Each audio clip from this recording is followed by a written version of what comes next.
ہوا کی چاپ شیشے کی کھنک، پھول کی خوشبو ہوا کی چاپ شیشے کی کھنک، کون سی شے ہے جو تیری خوش بیانی میں نہیں؟ مولوی حمزہ طاہر۔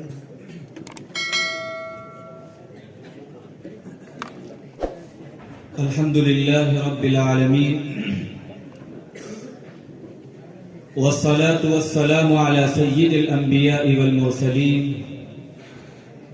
محمد وآلہ واصحابہ اجمعین۔ قال اللہ تبارک وتعالی اعوذ باللہ من الشیطان الرجیم بسم اللہ الرحمن الرحیم وما ارسلناک الا رحمتا للعالمین۔ حاضرین جلسہ، میں نے آپ کے سامنے سورہ انبیاء کی ایک آیت پڑھی ہے۔ اللہ جل شانہ اپنے محبوب سے مخاطب ہو کر ارشاد فرماتا ہے، اے محمد، ہم نے آپ کو سارے جہاں کے لیے رحمت ہی بنا کر بھیجا ہے۔ عزیزان گرامی، یہ حیرت انگیز اور تہلکہ خیز اعلان ہے، اور یہ اعلان اس صحیفے میں کیا جا رہا ہے جس کو تاریخ انسانی کے ہر دور میں پڑھا جانا تھا۔ اس کو پڑھنے والے، اس میں غور و فکر کرنے والے، اس کے ایک ایک لفظ کو علم و تحقیق کے ترازو میں تولنے والے انسانوں کا سلسلہ تا قیامت ختم نہیں ہوگا۔ اس کتاب میں، اس صحیفے میں اللہ جل شانہ اپنے محبوب کو مخاطب بنا کر ایک اعلان جاری کرتا ہے، وَمَا أَرْسَلْنَاكَ إِلَّا رَحْمَةً لِلْعَالَمِينَ۔ اے محمد، ہم نے آپ کو سارے جہاں کے لیے رحمت ہی بنا کر بھیجا ہے۔ عزیز دوستوں، اس اعلان کی لامحدودیت کے سامنے تمام انسانوں کو حیران ہو کر کھڑے ہو جانا چاہیے، اور اس اعلان کی تحقیق کے لیے مذاہب کی تاریخ، تمدنوں کی تاریخ، اصلاحی اور انقلابی تحریکوں کی ساری تاریخ اثر نو پڑھ ڈالنا چاہیے، تاکہ یہ حقیقت واضح ہو جائے کہ ایسا عمومی، ایسا عالمگیر اعلان کسی شخصیت کی تاریخ میں، کسی مذہب کی تاریخ میں، کسی نبی کی تاریخ میں نہیں مل سکتا۔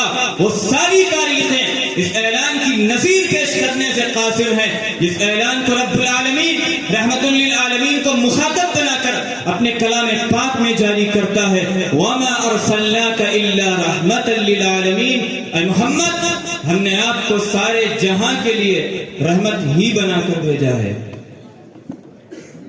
میرے عزیز دوستوں، ہمارے سیرت نگاروں سے دور جاہلیت کا نقشہ پوری طرح سے کھینچ نہ سکا، اور یہ قابل معافی ہے، کیونکہ زبان و ادب کا ذخیرہ ساتھ نہیں دیتا ہے۔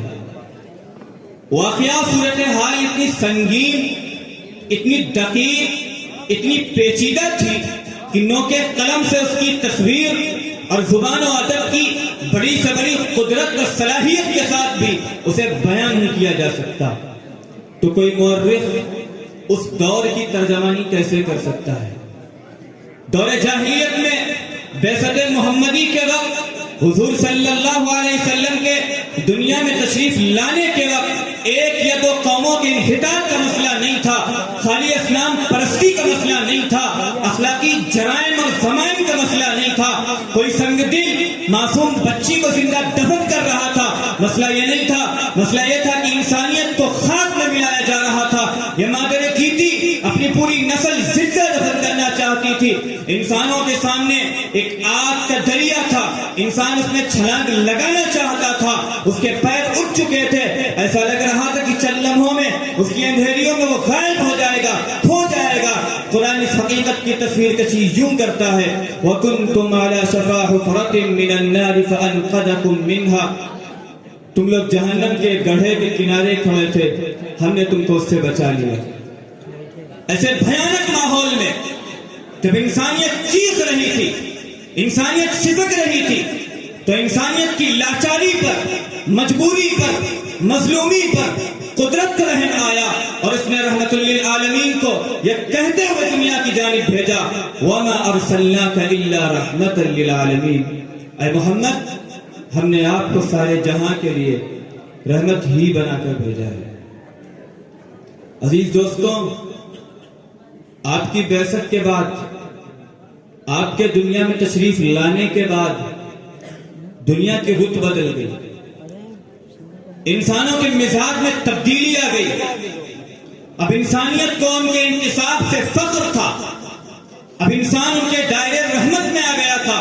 وہی انسان جس نے اپنے آپ کو خدا کہلایا تھا، وہی انسان جس نے اپنی ساختہ اور پرداختہ چیزوں کو معبود بنایا تھا، آپ نے اس کے سامنے عقیدت توحید کا تحفہ رکھ دیا. سامعین، مجھے کہہ لینے دیجئے، اس رحمت عالم کا میری ذات پر احسان ہے کہ آج ایک رب کے سامنے اپنے سر کو ہم جھکاتے ہیں. اس رحمت عالم کی رحمت کی پھواریں اس معاشرے پر بھی پڑتی ہیں جو ذات و برادریوں میں بٹا ہوا تھا. انسانی مساوات کا کوئی تصور نہیں تھا. آقا اور غلام کے درمیان عابد اور معبود کا رشتہ تھا. کوئی اپنے حسب و نسب پر فخر کر رہا تھا، کوئی اپنا نسب نامہ اللہ سے جوڑے دے رہا تھا. قرآن کہتا ہے وقالت اليہود والنصارى نحن ابناء اللہ واحباؤہ. یہودی اور عیسائی کہتے تھے ہم تو اللہ کی لاڈلی اور چہیتی اولاد کی طرح ہیں. اور اہل عرب، ارے ان کا تو کہنا ہی کیا، ان کو اپنی وساحت و بلاغت پر ناز تھا. ان کے اندر کا احساس برتری سر چڑھ کر بول رہا تھا. وہ اپنے سوا دنیا کو اجمی کہتے تھے، گونگا کہتے تھے، گویا کہ ان کے علاوہ کہ ان کے نزدیک کوئی حیثیت نہیں ہے. آپ نے ایسے معاشرے میں، ایسے ماحول میں ان اکرمکم عند اللہ اتقاکم کا نظریہ پیش کیا کہ اے لوگوں تمہاری حیثیت اللہ کے نزدیک عہدوں سے نہیں، تمہاری حیثیت اللہ کے نزدیک حسب و نسب سے نہیں، تمہاری حیثیت اللہ کے نزدیک مالداری سے نہیں. ہاں، اگر تقوی تمہارے پاس ہے تو تم اللہ کے نزدیک عزت دار ہو. غرض وہ انسان جس کا پرواز تخیل جانور کی تقلید سے بلند نہیں تھا، اب اس کے سروں میں نیا جذبہ تھا، دماغوں میں نئی حرارت تھی. اس حرارت کے ذریعے اس نے دلوں کی سرد انگیزیاں گرما دی تھی. اب معاشرہ اتنی رفعتوں تک، اتنی بلندیوں تک، اتنی اونچائیوں تک پہنچ چکا تھا کہ کسی شاعر، کسی نثر نگار، کسی ادیب کی قوت متخیلہ بھی ان بلندیوں کو نہیں چھو سکتی. اگر یہ تاریخی روایتیں اور شہادتیں ہمارے پاس نہ ہوتی تو عقل انکار کر دیتی. کیونکہ وہ معاشرہ جو اسفل السافلین میں تھا، وہ معاشرہ جو زمین کی تہوں میں تھا، وہ معاشرہ جس سے بدبو اٹھ رہی تھی، اتنی بلندیوں تک، اتنی اونچائیوں تک ہو ہی نہیں سکتا. عقل انکار کر دیتی ہے. لیکن یہ تاریخی روایتیں اور شہادتیں ہمارے پاس ہیں، اس لیے انکار نہیں کیا جا سکتا. میرے عزیز دوستوں، اگر یہ سوال کیا جائے کہ اتنا بڑا انقلاب جو آیا ہے یہ کس طرح آیا ہے، کون سی حکمت عملی اپنائی گئی تھی، تو جواب دیا جاتا ہے کہ اللہ کے رسول کے عمدہ اخلاق کے ذریعے آیا. لیکن کوئی یہ نہ سمجھ بیٹھے کہ تلوار کا سہارا نہیں لیا گیا، ورنہ تیر اندازی کی وہ محفلیں جو دربار نبوی میں سجا کرتی تھیں اور تلوار بازی میں جو انعامات اور اکرامات سے نوازا جاتا تھا، کیا مانی ہے؟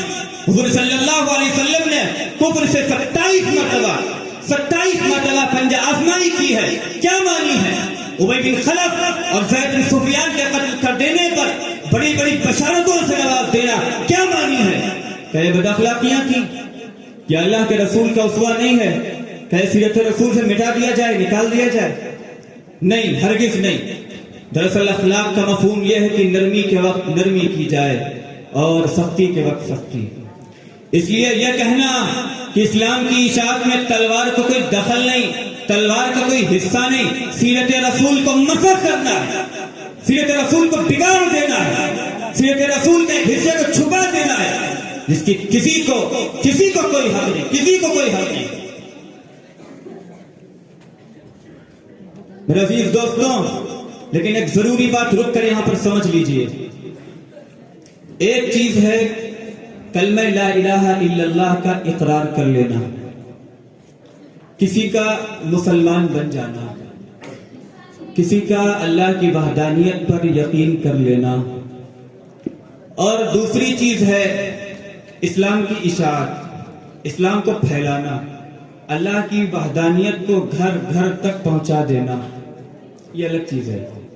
اجماع امت سے یہ بات ثابت ہے کہ کسی کو تلوار کی دھار سے مسلمان نہیں بنایا جا سکتا۔ لا اکراہ فی الدین، دین میں کوئی جبر نہیں، کوئی زبردستی نہیں، کیونکہ اسلام یقین کا نام ہے اور یقین کو تلوار کی دھار سے نہیں منوایا جا سکتا۔